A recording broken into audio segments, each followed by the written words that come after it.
One of my favorite theologians is the former Ohio State football coach, Urban Meyer, who wrote a book called Above the Line. And it's not just a football book, that is more secondary, but this is a book about leadership. And the question that we wrestle with as we read the book is your mindset above the line. Here's what Urban Meyer says. Leadership is a skill, and like all skills, it takes time and effort to develop. The time-worn quotes that have been hanging in your locker rooms for years are not nearly enough. Now I understand. Average leaders have quotes, good leaders have plan, exceptional leaders have a system. That comes from the book Above the Line by Urban Meyer, the head coach of the Ohio State Buckeyes. His book is a compelling read, and one of his key points is that exceptional leaders must have a system. You got to draw your line. In his book, Meyer discusses the concept of drawing a line to guide behavior for his team, and this can relate to any team or church staff. Above the line are traits like intentional and skillful, but below the line are words like impulsive and resistant. So draw your own line to define the behavioral guide rails of your organization. If people spend too much time below the line or riding the edge, they aren't doing enough to push your company or your business or your church forward. The best players want to work with the best teammates rather than people who skate by on what's good enough. Meyer likes to refer to a great quote from NBA legend, the late Kobe Bryant. I can't relate to lazy people. We don't speak the same language. I don't understand you. I don't want to understand you. As it's often quoted from Gallup's State of the American Workplace report, a paltry 33% of employees at U.S. workplaces surveyed are engaged. That means that the other 67% of workers aren't giving their all at the office. Draw that line of yours to discover who your top performers are and who is willing to put in the work. He says the performance of an individual or a team rises and falls on behavior. Winning behavior is intentional, it's on purpose, and it's skillful. It's above the line.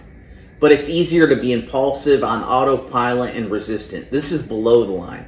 Below the line is dangerous because it's comfortable and it's convenient. It's the path of least resistance. Above the line behavior is conscious and thoughtful, a choice made in alignment with your larger vision of where you want to go.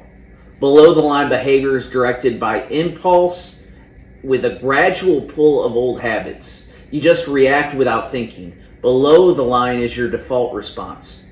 It makes a lot of sense, and it's not all that hard to find people who are caught up in behavior that we would consider below the line. Just look for people whose first instinct is to blame others, complain about circumstances, and defend themselves. Meyer calls this the pattern BCD: blame, complain, and defend.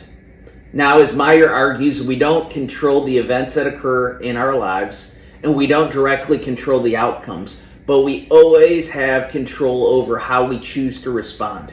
And he uses this equation: event plus response equals outcome. Simply stated, he says, big E's events and big O's outcomes require big R's response.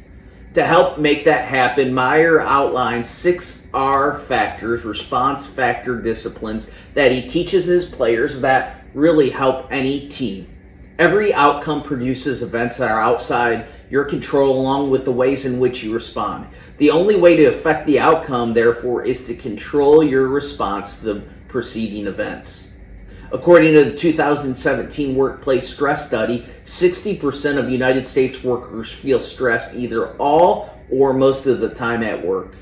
By creating a culture of strong personal growth at your church or your organization, you're ensuring that your team will have the tools necessary to control their response to events and beat the stress. So the first thing is press pause. It gives you time to think, get off autopilot, avoid doing something foolish or harmful, and focus on acting with purpose. What does this situation require of me is a good question. Get your mind right is the second thing. Elite performers win in their minds first. When you focus on and how you talk to yourself, that purpose mindset means you embrace productive discomfort because it knows that discomfort is necessary in order to practice and perform at an elite level. This drill makes us better. It makes our team better, so you do it. You say, bring it on. R3 is step up, this third response. How you feel is not always the best guide for what you should do. It's resilience. You learn from pain, but you don't run from it. Response 4 is adjust and adapt. Be flexible and responsive in today's environment, especially in the church. Be quick to break the habits that will break you. Make sure the habits you have today are in alignment with the dreams and goals you have for tomorrow. It's easy for teams to get in different bad habits, so you have to break those. Your response is an event for others. And that's a big difference. You got to make a difference. Your attitude and behavior have a profound impact on your teammates and those that supervise you, or if you are the supervisor. You get the team you build, not you want. Make the people around you better. And then, of course, the response, that's the 6th, is build skill. Elite performers are the ones who are relentless about building skill beyond their talent. Talent is a gift, greatness is a choice. Exceptional performance is the result of an uncommon level of focus and discipline in the pursuit of greatness. Build skill every day and consistently get better. Be coachable. Grow beyond your talent. Embrace discomfort. If it doesn't challenge you, it will not change you. I mean, that's what discipleship is all about when we think about it. Your actions are so loud, I can't hear what you're saying. We are not measured by our intentions, but by our actions. So you do the work, tell the truth, own your mistakes, respect others, and do the right thing, and never quit. Leaders create culture. Culture drives behavior, and behavior produces results. Culture is what we believe, how we behave, and the experiences that our behavior produces for each other. Leadership isn't a difference maker, it is the difference maker. So you got to get your mind right. What you focus on and how you talk to yourself matter. Do you have a positive or negative mindset? Do you have a survival mindset or a purpose mindset? Get your mindset above the line. Again, 3, step up.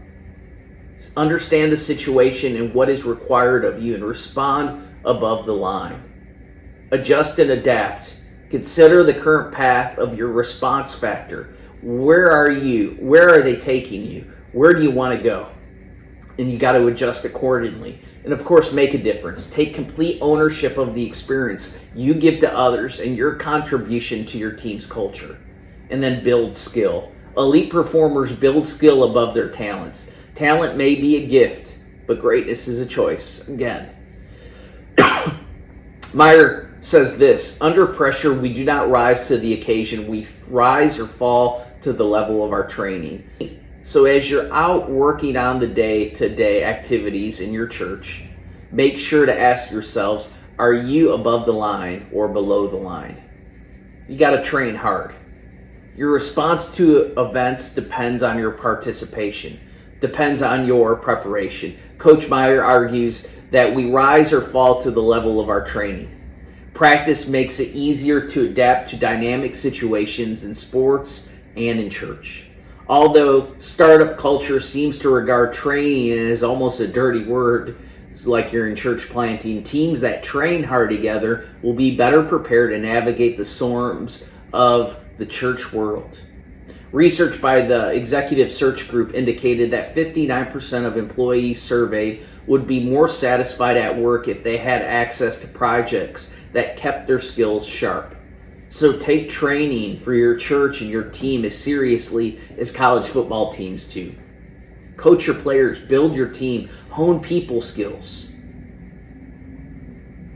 Create camaraderie within your crew. Football coaches often turn to the military for inspiration. Meyer is no exception. In his book, he quotes the United States Army Major Robert Riley, who in a military journal article explored the topic of small unit cohesion. Simply put, soldiers fight because of the other members of their small unit, Riley wrote. That's true in contexts far outside the military one. Not only true soldiers, but players and employees and church staff too press forward because they believe in the teams surrounding them. And that trust breeds success. According to Gallup poll, teams with poor management are 44% less profitable than their well-managed counterparts. A sense of camaraderie is great for your church culture and trust building among your key players. You have to optimize alignment to increase speed. Better organized teams, companies, and even churches can achieve results much more quickly than they normally would. Meyer offers the following nugget. He says an aligned organization gets things done faster and with better results and is more agile and responsive to the competitive environment, he wrote. To improve your church's alignment, you got to have the right people on board and offer clear guidelines. A study by Willis Towers Watson found that 81% of employees surveyed said they had managers who treated them with respect. Only 60% reported that their manager explained goals clearly. Be painfully clear about your own vision and goals to ensure everyone's on the same page.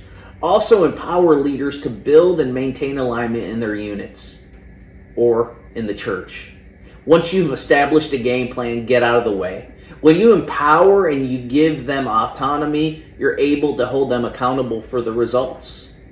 And that is one of the most effective ways that we can learn about leading teams. Urban Meyer's book is not just about football, but it's about leadership and how we can lead more effectively in the church as well.